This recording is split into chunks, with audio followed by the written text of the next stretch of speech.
नमस्ते। मैं आप सबका स्वागत करता हूँ। मेरा नाम है विराट राठौर और मैं आईआईटी बॉम्बे से पास आउट हूँ। तो बच्चों, हमारा टॉपिक था आज का वेव्स, ठीक है? तो हमने पिछले लेक्चर में पढ़ा था वेव्स के बारे में। हमने बात की थी क्या बच्चों कि लॉन्गिट्यूडनल वेव्स और ट्रांसवर्स वेव्स के बारे में हमने बात की थी और हमने देखा था कि ये कैसे ट्रेवल करते हैं, उनकी इक्वेशन कैसे होती है, कैसे वो जैसे कि हमारा जो वाई और जैसे हमारा ये फंक्शन था बच्चों कि हमारा जो वेव है कि मान लीजिए कि ये इस तरह से एक वेव है, ठीक है बच्चों। तो जैसे ये मेरी एक वेव है बच्चों, ये साइनसोइडल वेव है मेरे पास, तो मैं इसकी इक्वेशन कैसे लिखता था कि वाई एक्स टी, ये है बच्चों वाई जो है बच्चों हमारा एक्स और टी के अंदर एक फंक्शन है जो कि होता था बच्चों हमारा ए साइन के x minus omega T plus five, ये इस तरह से कुछ ये होता था जिसके अंदर ए होता था बच्चों हमारा एम्पलीट्यूड, के होता था बच्चों की हमारा फोर्स कांस्टेंट, एक्स होता था बच्चों हमारा position in the x axis, omega होता था बच्चों हमारा एंगुलर फ्रीक्वेंसी, टाइम होता था बच्चों किसी टाइम के अंदर, और फाइव होता था बच्चों हमारा फेज डिफरेंस। ठीक है, तो हमने ये सब देखा था। फिर हमने बात की थी कि अगर हमारे पास एक स्ट्रिंग है, उसके अंदर कोई टेंशन है, जैसे कि एक भी मेरे पास स्ट्रिंग है बच्चों, ठीक है, ये मेरे पास स्ट्रिंग है और इसके अंदर एक टेंशन टी है, ठीक है, ये टेंशन टी लग रहा है इसके अंदर जो, और इसका जो लीनियर मास डेंसिटी है बच्चों वो मान लेते हैं म्यू। तो हमने देखा था कि जो बच्चों हम कैसे लिखते थे वी को हम लिखते थे अंडर रूट, हमने ये देखा था कि जो हम वेलोसिटी लिखते थे, अगर जो वेव की वेलोसिटी होगी इसके अंदर वो होगी बच्चों under root T by mu. ठीक है बच्चों, तो ये सब हमने पढ़ा था बच्चों।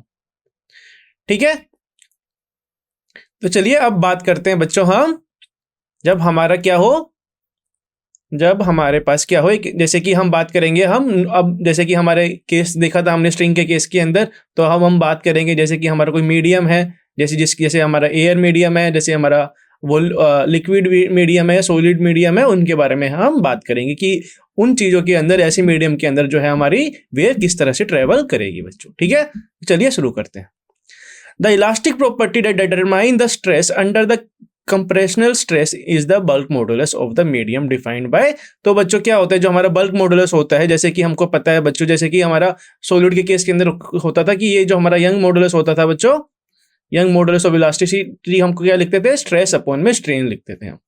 ठीक है, तो ये हमारा इस तरह से डिफाइन होता था, ये हमारा कांस्टेंट ये इस तरह से डिफाइन होता है, जिसके अंदर स्ट्रेस क्या होता था बच्चों हमारा, वो होता था हमारा फोर्स अपॉन में एरिया। ठीक है, और स्ट्रेन होता था बच्चों change in length divided by total length. ठीक है, तो ये क्या हो गया बच्चों हमारा, ये एक तरह से हो गया बच्चों हमारा प्रेशर। ठीक है बच्चों, ठीक है, तो हमारा इस तरह से अगर हम जो बल्क मॉडुलस है बच्चों, जैसे कि अगर हमारा मान लीजिए क्योंकि गैस के अंदर कोई वॉल्यूम जो चेंज हो रहा है तो उसके अंदर कुछ प्रेशर चेंज हो रहा है, तो हम हमारा जो बल्क मॉडुलस जो होगा इस तरह से इसको डिफाइन करेंगे। ठीक है, जैसे कि हम इसमें देख रहे हैं कि स्ट्रेस जो होता है हमारे किसका फंक्शन होता है, हमारा वो फंक्शन होता है बच्चों हमारा एक प्रेशर का। ठीक है, मतलब उसका डायमेंशन किसकी तरह होता है, प्रेशर की तरह ही होता है। तो हमारा जो बल्क मॉडुलस हो जाएगा इस केस के अंदर वो हो जाएगा बच्चों delta P divided by delta V divided by V. Okay बच्चों, तो ये क्या है बच्चों हमारा डेल्टा वी बाय वी, क्या है ये है बच्चों हमारा वॉल्यूमेट्रिक स्ट्रेन। ठीक है, वॉल्यूमेट्रिक स्ट्रेन मतलब जैसे कि अगर मान लीजिए कि मैंने क्या किया, ये है मेरे पास एक कोई चैम्बर है बच्चों, और मैंने क्या किया, यहां से कुछ प्रेशर लगा के क्या कर दिया, इसका जो है वॉल्यूम जो है रिड्यूस कर दिया, और मान लीजिए कि इसके अंदर कोई गैस मॉलिक्यूल है, तो क्या होगा, जो हमारा चेंज इन वॉल्यूम होगा बच्चों ये हो जाएगा बच्चों हमारा डेल्टा वी, कि डेल्टा वी ये हो जाएगा बच्चों, इसकी वजह से क्या होगा हमारा जो है इसके अंदर प्रेशर इंक्रीज हो जाएगा। ठीक है, तो डेल्टा वी बाय वी हो जाएगा बच्चों मेरा वॉल्यूमेट्रिक स्ट्रेन। ठीक है, तो इस तरह से हम इसको डिफाइन करते हैं।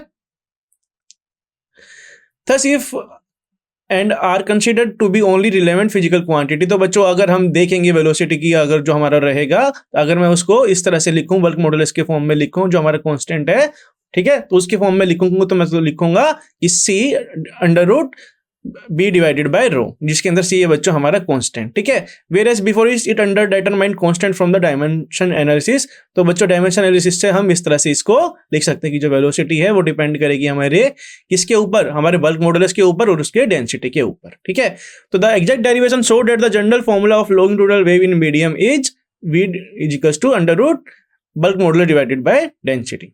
तो बच्चों जो हमारा सी आता है बच्चों, हमारा जो क्या होता है जनरल फॉर्मूला आता है लॉन्गिट्यूडिनल वेव्स के लिए, हम कंसीडर करते हैं c इक्वल्स टू 1 को हम कंसीडर करते हैं कि जो कांस्टेंट होता है बच्चों वो 1 के बराबर होता है। तो जो वेलोसिटी होगी हमारी वेव की इस मीडियम के लिए वो डिपेंड करेगी उसके बल्क मॉडुलस पर और उसकी डेंसिटी के ऊपर। ठीक है बच्चों, तो जैसे जिसका बल्क मॉडुलस ज्यादा होगा तो उसकी क्या होगी, उसकी वेलोसिटी ज्यादा होगी, उसकी वेव की वेलोसिटी ज्यादा होगी। ठीक है, तो इस तरह से हम डिफाइन करते हैं बच्चों मीडियम के अंदर हमारी वेव की वेलोसिटी। ठीक है, तो अब बात करते हैं बच्चों स्पीड ऑफ ट्रेवलिंग वेव। ठीक है, for a linear medium like solid bar, जैसे बच्चों हमने बात की थी अभी किसके अंदर, जैसे कि हमारा गैस के अंदर, जैसे कि हमारा वॉल्यूम चेंज हो तो हमारे किस तरह से वो क्या होगा, हमारा वेलोसिटी किस तरह से वो डिफर करेगी। ठीक है, द फॉर लीनियर मीडियम अगर हम बात करें बच्चों लीनियर मीडियम की, ठीक है, जैसे कि सॉलिड बार है बच्चों, तो हमारा लेटर एक्सपेंशन होता है बार के अंदर वो होगा negligible and we may consider it the only longitudinal strain. तो बच्चों क्या होता है, जैसे कि अगर मान लेते हैं कि क्या होता है कि अगर मेरे पास ये रोड है बच्चों, ठीक है, और मैंने बहुत ज्यादा प्रेशर लगाया इसके ऊपर, फोर्स लगाया और मैं इसको क्या कर रहा हूँ, स्ट्रेच कर रहा हूँ। ठीक है, तो इसके अंदर क्या होगा, अगर मैं इसको क्या कर रहा हूँ, इसको स्ट्रेच कर रहा हूँ, तो इसके अंदर ये क्या होगा, मान लेते हैं कि इसकी जो लेंथ है ये इतनी सी ये बढ़ जाएगी। तो बच्चों जैसे ये लेंथ बढ़ेगी, मान लीजिए कि डेल्टा एक्स से डेल्टा एल जो है ये इसकी लेंथ एल है बच्चों, और मान लेते हैं कि ये जो चेंज हुआ बच्चों हमारा वो हो गया डेल्टा एल, लेंथ जो है चेंज हो गई, तो इसके अंदर आ जाएगा बच्चों एक लॉन्गिट्यूडिनल स्ट्रेन। ठीक है, तो इन डेट के इस केस के लिए बच्चों जो हमारा जो रिलेवेंट मॉडुलस ऑफ इलास्टिसिटी उसे हम कहते हैं बच्चों young modulus which has the same dimension of the bulk modulus. तो बच्चों जैसे कि हम यंग मॉडुलस ऑफ इलास्टिसिटी हम इसको बोलते हैं, इसको हम डिनोट करते हैं बच्चों कैपिटल वाई से। ठीक है, कैपिटल वाई से इसे हम डिनोट करते हैं और इसका होता है क्या, इसको हम लिखते हैं स्ट्रेस अपॉन स्ट्रेन, हम इसको लिखते हैं बच्चों। ये होता है हमारा सॉलिड के केस के अंदर। ठीक है, कि हमारा स्ट्रेस कितना है कि हमने इस पे कितना फोर्स लगाया डिवाइडेड बाय ए, स्ट्रेन होता है बच्चों मेरा डेल्टा एल बाय एल, कि हमारा जो कितने लेंथ से ये चेंज हुआ है। ठीक है, इस तरह से हम क्या डिफाइन करते हैं हमारी यंग मॉडुलस ऑफ, ये जो हमारा कांस्टेंट जो आता है ये इसके ऊपर डिपेंड करता है कि जैसे कि मेरा यंग मॉडुलस ज्यादा हुआ, जो मेरा कांस्टेंट ज्यादा हुआ तो क्या होगा, तो मेरी जो वेव होगी बच्चों वो ज्यादा ट्रेवल कर पाएगी, जो मतलब इसके अंदर रिजिडनेस ज्यादा होगी। जैसे कि हमारा वुड के केस के अंदर क्या होता है, जैसे वुड है कि हमारा सॉलिड है तो उसके लिए क्या हो जाएगा, हमारा यंग मॉडुलस हो जाएगा काफी ज्यादा छोटा, और जैसे स्टील के केस के अंदर क्या होगा, हमारा ये काफी ज्यादा बढ़ के आएगा बच्चों। ठीक है, तो dimension analysis in that case is the same as before and the yields a relation like equation which is under determined C which the exact derivation so to be unity. तो बच्चों जैसे कि हमने देखा था पिछले केस के अंदर, जैसे बल्क मॉडुलस देखा था तो ये यंग मॉडुलस है, तो यंग मॉडुलस के केस के अंदर जैसे हमने देखा था वेलोसिटी की जो वैल्यू आ रही थी, स्पीड की जो आ रही थी बच्चों वेव की, वो आ रही थी बच्चों हमारी अंडर रूट बी बाय रो। तो उस केस के अंदर क्या हो जाएगा, जो हमारा बल्क मॉडुलस है ये वाले मीडियम के लिए, सॉलिड के केस के अंदर, सॉलिड बार के केस के लिए, इसके अंदर हम बल्क मॉडुलस को हम कर देंगे रिप्लेस हमारे यंग मॉडुलस से। ठीक है, तो बाकी इन दोनों की जो डायमेंशन है बच्चों सेम है, तो इसलिए हम इसको कर देंगे सेम। सी को इसके अंदर हम भी करेंगे कंसीडर बच्चों 1।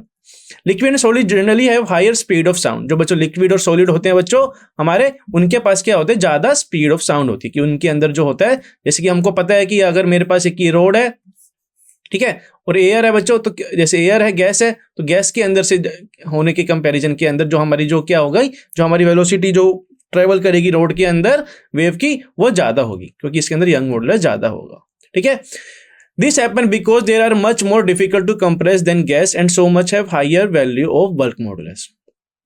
ठीक है, तो बच्चों इसलिए इसके पास होता है, क्योंकि काफी ज्यादा डिफिकल्ट होता है कंप्रेस करना गैस को, इसलिए जो होती है हमारी बल्क मॉडुलस, इसलिए ये ज्यादा होती है बच्चों। ठीक है, तो ये हमारा यंग मॉडुलस काफी ज्यादा होता है, बड़ा होता है। स्टील के केस के अंदर, एक सॉलिड जैसे आयरन के केस के अंदर, या मान ले तो हमारा जो यंग मॉडुलस होता है वो ज्यादा होता है, क्योंकि और हमें पता है कि अगर मेरा यंग मॉडुलस ज्यादा है तो मेरी वेलोसिटी क्या होगी, हमारी ज्यादा होगी।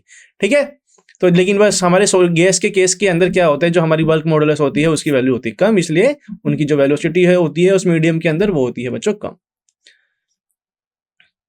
Solid and liquid have higher mass density. जो बच्चों सॉलिड और लिक्विड होते हैं हमारे, उसके पास होती है बच्चों ज्यादा higher mass density than gases, but the corresponding increase in both the modulus of solid and liquid is much higher. This that is the reason why the sound wave travel faster in solid. तो बच्चों क्या होता है, जो हमारी जो क्या होती है सॉलिड और लिक्विड के अंदर, उनके पास होती है हायर मास डेंसिटी, तो इसलिए क्या होती है हमारी जो वेव होती है, साउंड वेव होती है, वो ट्रेवल करती है ज्यादा हमारे सॉलिड और लिक्विड के केस के अंदर।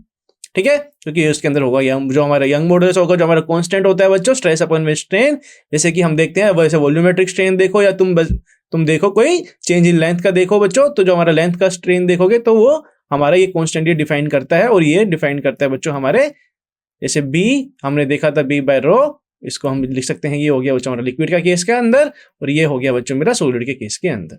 ठीक है, इस तरह से ये हम डिफाइन करते हैं कि ये डिपेंड करता है इसके कांस्टेंट के ऊपर, मतलब स्ट्रेस अपॉन में स्ट्रेन के ऊपर ये डिपेंड करता है। ठीक है, ये होती है बच्चों सबकी जो होगी ये प्रॉपर्टी, जैसे कि वाटर के केस के अंदर बी जो होगा बच्चों हमारा बल्क मॉडुलस जो होगा वो अलग होगा, और इसलिए ऑयल के केस के अंदर अलग होगा, और जैसे पेट्रोल के केस के अंदर अलग होगा, क्योंकि सारी की सारी प्रॉपर्टी ये रहती हैं अलग। उसी तरह से जैसे ये हमारा यंग मॉडुलस जो होगा बच्चों वो भी अलग होगा, जैसे सॉलिड के ऐसे हमारी स्टील के केस के अंदर, टंगस्टन के केस के अंदर, लेड के केस के अंदर, जो भी हमारे मेटल्स हैं बच्चों उन केस के लिए जो भी हमारे सॉलिड होंगे, वुड होगा जैसे, उन केस के अंदर जो हमारा यंग मॉडुलस वो अलग अलग होगा, डिफरेंट होगा। इसलिए जो वेलोसिटी होगी बच्चों डिफरेंट मीडियम के अंदर वो अलग अलग डिफर करेगी। ठीक है बच्चों, तो चलिए आगे बढ़ते हैं। We can estimate the speed of sound in gas in the ideal gas approximation। कह रहे कि हम क्या कर सकते हैं, हम स्पीड ऑफ साउंड भी निकाल सकते हैं आइडियल गैस के केस के अंदर। तो for an ideal gas the pressure, volume and temperature related by, तो हमको पता है बच्चों आइडियल गैस के अंदर जो वॉल्यूम टेम्परेचर होती है वो किस तरह से रिलेट होते हैं, वो इस तरह से रिलेट होते हैं। PV = NKBT, जिसके अंदर P है बच्चों मेरा प्रेशर, V है बच्चों मेरा वॉल्यूम, N है बच्चों मेरा number of molecules in a volume, KB है बच्चों मेरा बोल्ट्जमैन कांस्टेंट, T है बच्चों मेरा टेम्परेचर। ठीक है, तो यहाँ पर ये लिखा है कि N है हमारा number of molecules in volume, और ये बच्चों हमारा KBT है बच्चों हमारा बोल्ट्जमैन कांस्टेंट, और T है बच्चों मेरा टेम्परेचर ऑफ द गैस, और ये रहता है बच्चों हमारा टेम्परेचर किसके अंदर, केल्विन के अंदर। ठीक है, क्योंकि टेम्परेचर की जो यूनिट होती है बच्चों ऐसा यूनिट हम केल्विन के अंदर ही हम इसको मेजर करते हैं।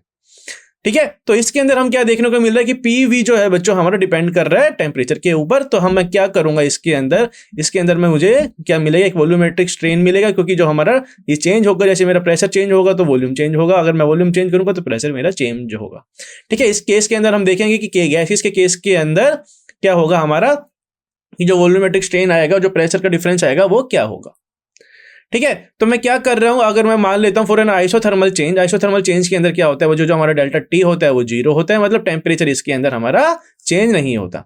तो मैं क्या कर रहा हूं, अगर मैं डिफरेंशिएट करूं, अगर हमारे PV = NKT KBT को अगर मैं डिफरेंशिएट करूं तो मैं क्या करूंगा, N तो मेरा कांस्टेंट है बच्चों, KB भी मेरा कांस्टेंट है, और टेम्परेचर भी मेरा बच्चों कांस्टेंट है। तो PV को अगर मैं डिफरेंशिएट करूंगा बच्चों, अगर जो मेरा क्या होगा, इसको मैं डिफरेंशिएट करूंगा UV फॉर्मूले से, तो क्या हो जाएगा मेरा, ये आ जाएगा बच्चों V delta P + P delta V। ठीक है, ये आ जाएगा बच्चों मेरा 0 के बराबर, क्योंकि ये वाला जो टर्म हो गई बच्चों ये हो गई मेरी 0, क्योंकि ये मेरा कांस्टेंट है, KB मेरा कांस्टेंट है, और टेम्परेचर भी मेरा कांस्टेंट है। ठीक है, तो डेल्टा P / डेल्टा V अगर मैं इसको लेके जाऊं बच्चों लेफ्ट हैंड साइड से, तो अगर मैं P की वैल्यू निकालूं यहां से, तो ये आ जाएगा बच्चों डेल्टा P / डेल्टा V/V, जिसके अंदर बच्चों ये क्या आ गया बच्चों मेरा, ये आ गया बच्चों मेरा एक वॉल्यूमेट्रिक स्ट्रेन। ठीक है, तो अगर मैं इक्वेशन के अंदर डालूंगा तो बच्चों जैसे कि हमारे वैसे गैस के अंदर हमने देखा था कि वो आ रहा था बच्चों, ये आ रहा था बच्चों मेरा बल्क मॉडुलस। तो ठीक है, तो इस केस के अंदर जो मेरा बल्क मॉडुलस होगा वो बराबर हो जाएगा बच्चों P के। ठीक है, प्रेशर के बराबर हो जाएगा। ठीक है, तो हम फिर वेलोसिटी लिख सकते हैं जैसे हमने लिखी थी, वैसे स्पीड ऑफ, हमने जो वेलोसिटी स्पीड जो लिखी थी बच्चों हमने वेव की, लॉन्गिट्यूडनल वेव की, क्या देखी थी हमने कि V जो था बच्चों मेरा वो बराबर था बच्चों मेरा बल्क मॉडुलस डिवाइडेड बाय रो। ठीक है, तो इस केस के अंदर B है बच्चों हमारा P, तो ये आ जाएगा बच्चों मेरा √P डिवाइडेड बाय रो। तो ये रिलेशन बच्चों ये किसने दी थी, रिलेशन ये दी थी बच्चों हमारे न्यूटन ने, रिलेशन ये दी थी न्यूटन ने ये रिलेशन दी थी। ठीक है, और इसको हम बोलते हैं बच्चों न्यूटन फॉर्मूला भी इसको हम बोलते हैं।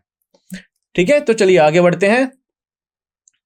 अब बात करते हैं बच्चों हम रिफ्लेक्शन ऑफ वेव। जैसे कि हमने देखा होगा रिफ्लेक्शन ऑफ वेव क्या होती है बच्चों, जैसे कि तुमने देखा होगा कि अगर एक स्ट्रिंग है तुम्हारे पास, ये तुम्हारे पास एक वायर है, ये तुम्हारे पास एक रोप है, तुम क्या करोगे, जैसे तुम इसको जर्क दोगे तो क्या करेगी, एक इसके अंदर स्ट्रिंग, इसके अंदर एक वेव क्या होगी, ट्रेवल होती रहेगी। ठीक है, और जैसे ये ट्रेवल होती रहेगी तो जहां पे ये टच होके, मतलब इससे ये रिबाउंड होके कुछ ना कुछ क्या करेगी, ये पीछे की तरफ ये दे देगी, वही हम इसके बारे में जानेंगे बच्चों। ठीक है, standing wave and normal modes. ठीक है, तो इसके बारे में हम देखते हैं। In a string for example a wave travelling in one direction.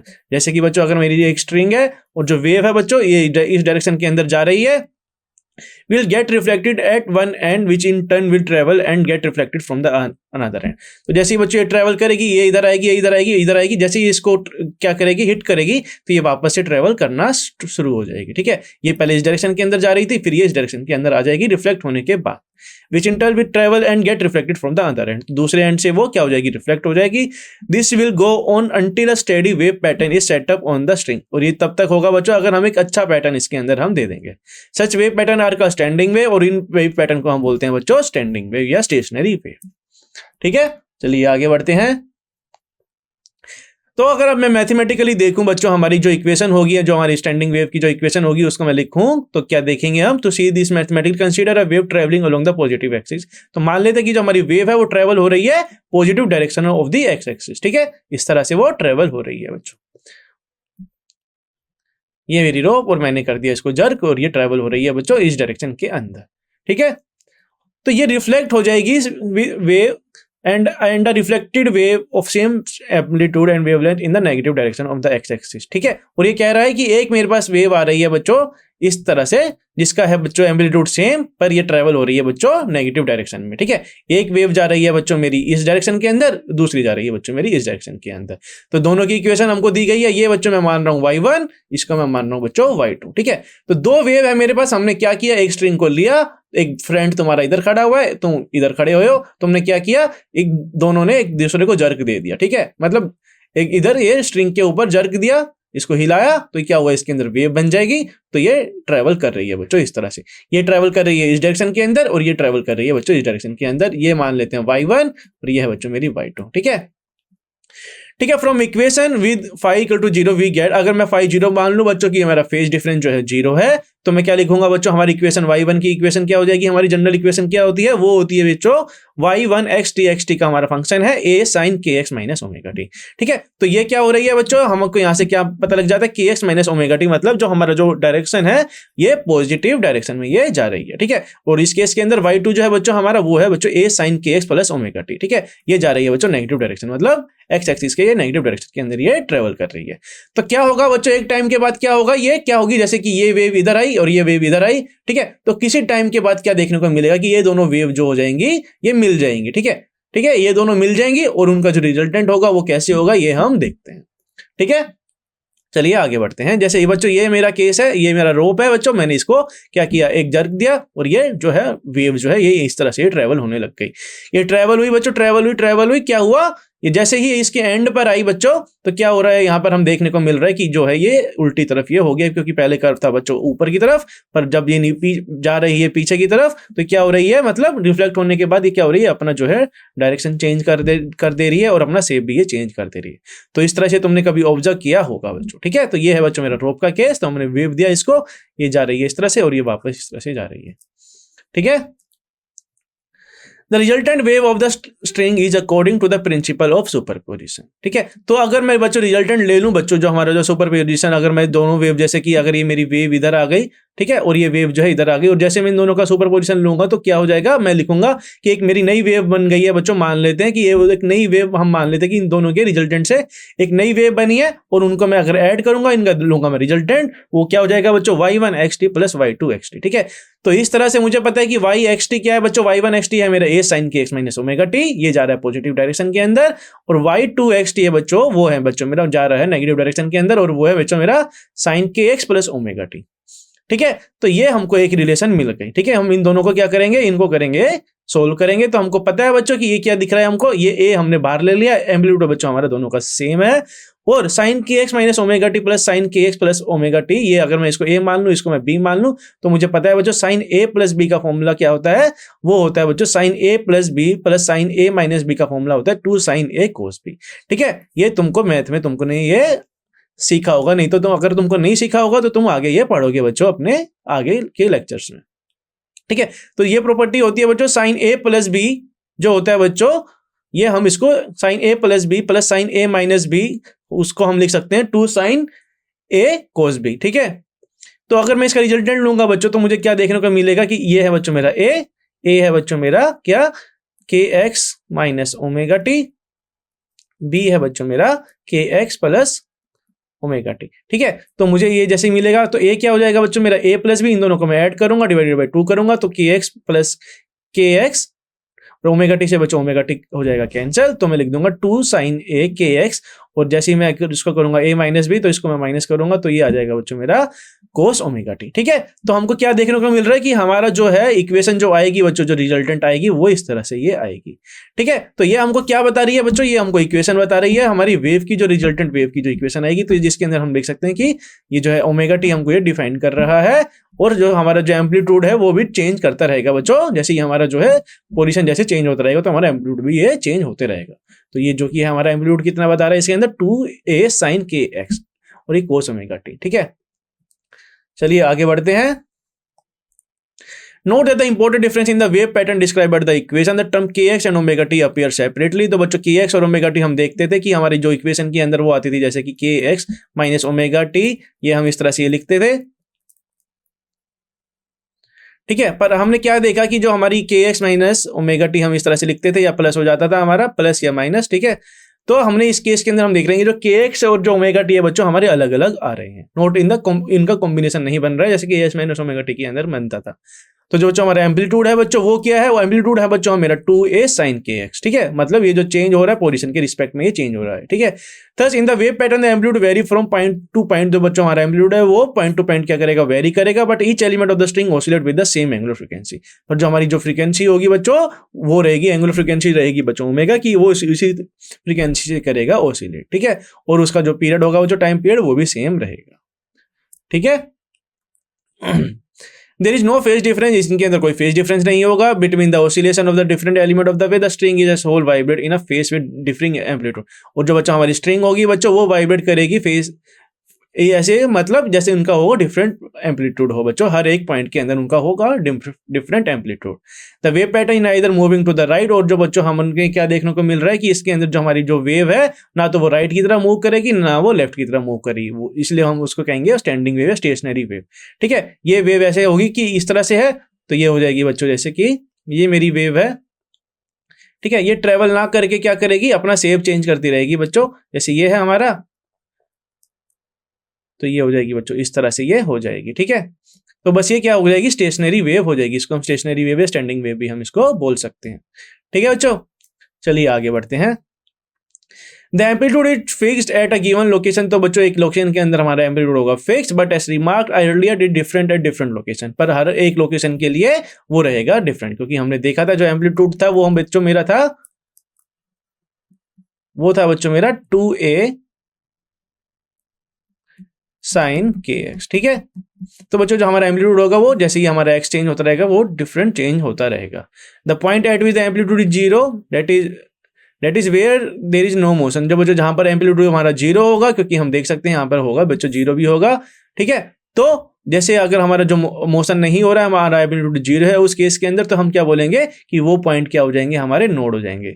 और वो वाले पॉइंट जहां पर बच्चों हमारा एम्पलीट्यूड होगा सबसे ज्यादा, ठीक है, जैसे हम देख रहे हैं कि अगर मेरा ये वेव है बच्चों, ठीक है, तो ये वेव क्या हो जाएगी, जैसे ये है इस तरह से मैं इसको मान लूं, और दूसरे टाइम पे क्या होगी, किसी टाइम के अंदर ये क्या हो जाएगी, ये इस तरह से मूव होने लग गई। ठीक है, ठीक है बच्चों, ये इस तरह से मान ले, तो हम क्या देखने को मिल रहा है कि ये मेरा बच्चा क्या हो रहा है, ये ऊपर की तरफ था और ये मैक्सिमम भी जा रहा है। तो बच्चों ये वाला पॉइंट हो जाएगा मेरा एंटीनोड, और ये वाला पॉइंट क्या हो रहा है, ये हमेशा इसका एम्पलीट्यूड क्या हो रहा है, इसका जीरो ही एम्पलीट्यूड, क्योंकि ये चेंज ही नहीं हो रहा है।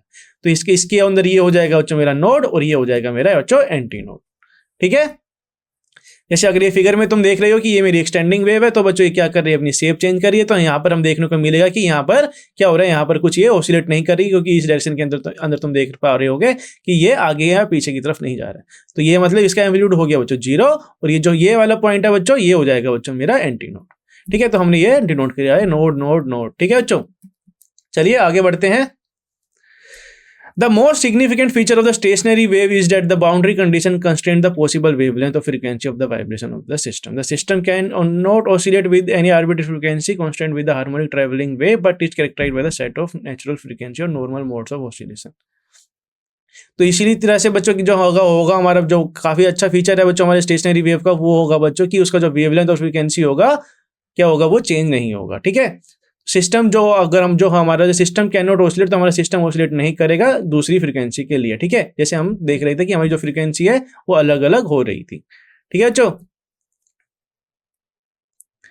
Late us determine the normal modes of stress string.